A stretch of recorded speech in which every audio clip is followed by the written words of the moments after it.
In political history, a single decision can tip a country into chaos or plunge millions of lives into disaster. Today, we're diving into the top 10 worst political decisions in history. Absurd choices, suicidal alliances, laws passed against all reason. Get ready to discover how blindness, ambition, or incompetence led to crises, wars, and even the fall of entire civilizations. Every decision you're about to see could have been avoided, if only a bit more clarity had been present. If you love history, quirky anecdotes, and lessons never to forget, consider subscribing and hitting the bell. Let's dive into the ranking of the worst political decisions in history. 10. The Revocation of the Edict of Nantes. In 1685, Louis XIV signs the Revocation of the Edict of Nantes, ending religious freedom for Protestants in France. Stated goal: religious unity. Result: a social and economic disaster. Around 200,000 Huguenots flee the kingdom, often the most educated. Artisans, merchants, soldiers, whose talents strengthen rival powers like England, Prussia, or the Dutch Republic. France, meanwhile, grows poorer. The Dragonnades, brutal persecutions to force conversions, spread terror. The country sinks into harsh religious repression. Today, this decision is widely seen as a massive setback for human rights and a long-term strategic blunder. The revocation didn't unite France, it fractured it, and it remains one of the greatest political failures of the Ancien Régime. 9. Japan's closure to the outside world. In 1639, the Tokugawa shogunate decides to almost completely close Japan to the outside world. This policy, called Sakoku, was meant to protect the country from foreign influences, especially Christianity. Result: 2 centuries of isolation. Only the Chinese and Dutch are allowed to trade, under strict supervision. Japanese citizens are forbidden from leaving the country under penalty of death.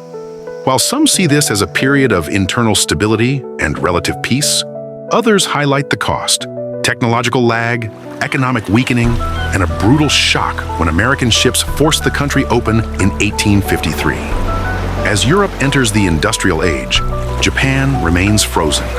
This gap later fuels rapid development, but also aggressive nationalism. This decision cut Japan off from a rapidly changing world, leaving it on the sidelines for over 200 years. 8. American support for Pol Pot. After the Vietnam War, the United States seeks to counter the influence of Vietnam's communist regime in the region. Result: in the 1970s, Washington indirectly supports Pol Pot's Khmer Rouge. Yes, the regime responsible for one of the worst genocides of the 20th century. Between 1975 and 1979, Pol Pot massacres nearly 2 million Cambodians. But after his overthrow by Vietnam in 1979, the Khmer Rouge, now hiding along the Thai border, still receive political and logistical support from the US, China, even the UN, which continues to recognize them as Cambodia's official government. This support is driven by Cold War logic. The enemy of my enemy is my ally. A cynical rationale at the cost of thousands more lives. It's one of the most chilling examples of realpolitik trumping morality, and one of the most controversial choices in American diplomacy. 7. The codification of racial slavery in the English colonies. In 1705, Virginia adopts the Virginia Slave Code, a foundational text that legalizes and regulates racial slavery in the English colonies of America. It's no longer just a brutal economic practice, it's now the law. Enslaved Africans are declared movable property.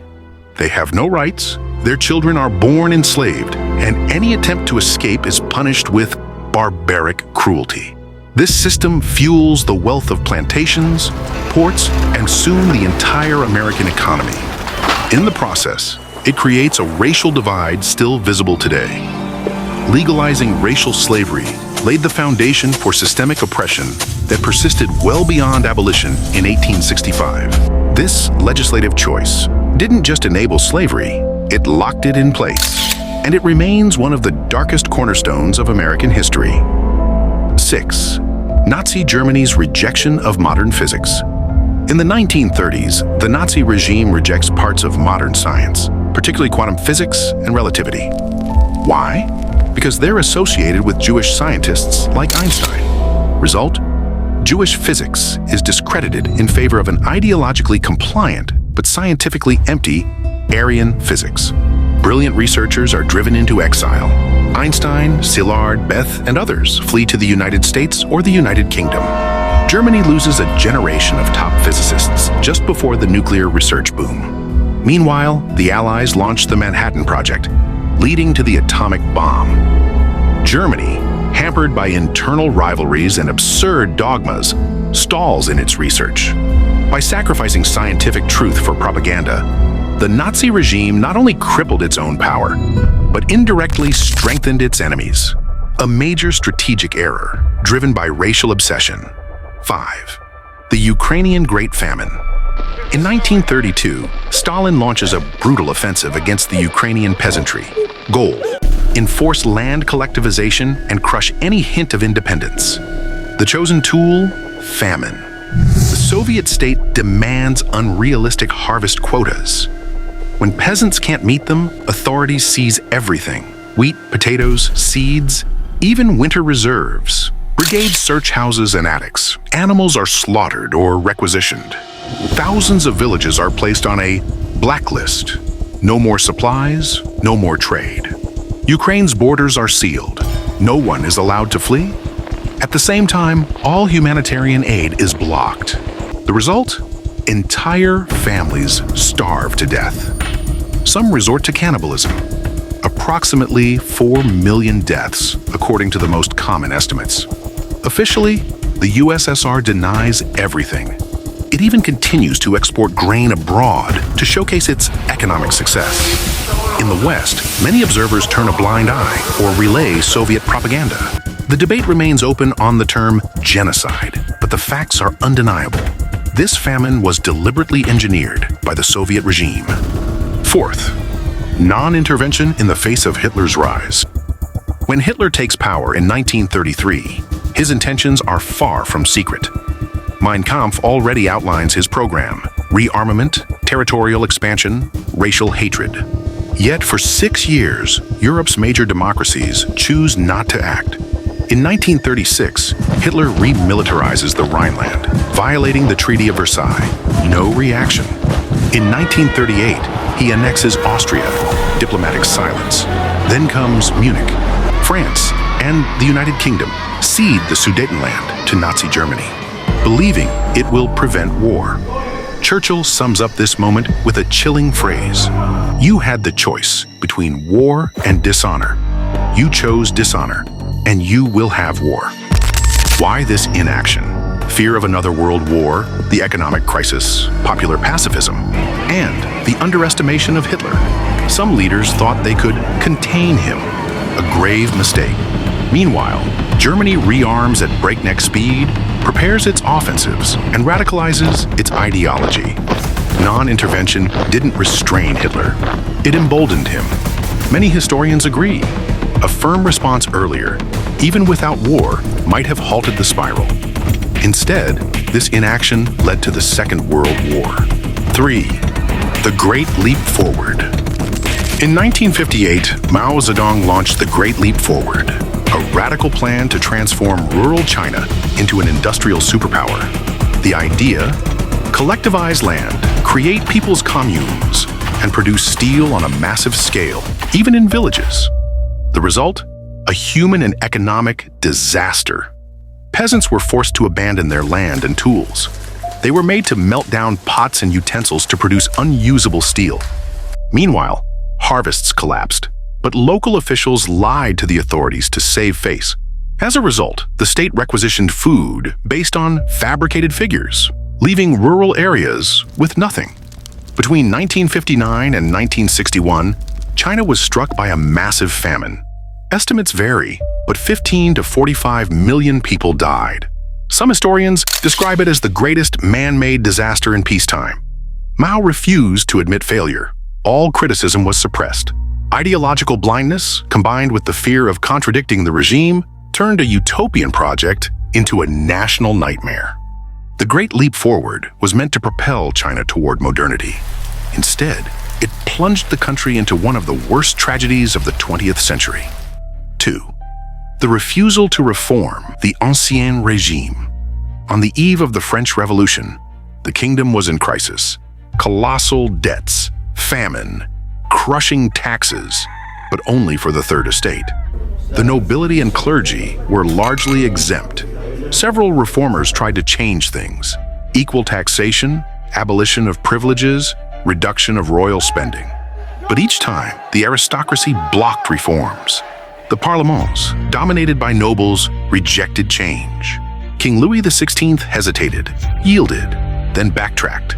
Instead of adapting the system, the Ancien Régime let it rot. By 1788, the kingdom was on the brink of bankruptcy. In 1789, it convened the Estates General, hoping to regain control. But the people were done with half measures.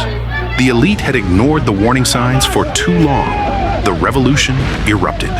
This stubborn refusal to reform peacefully led to the brutal collapse of the monarchy, the Reign of Terror, revolutionary wars, and the end of the old order in Europe.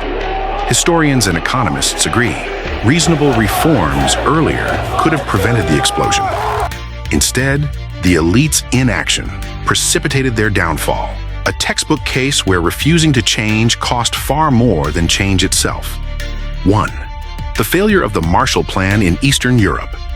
In 1947, the United States launched the Marshall Plan, a massive economic aid program to rebuild Europe after World War II.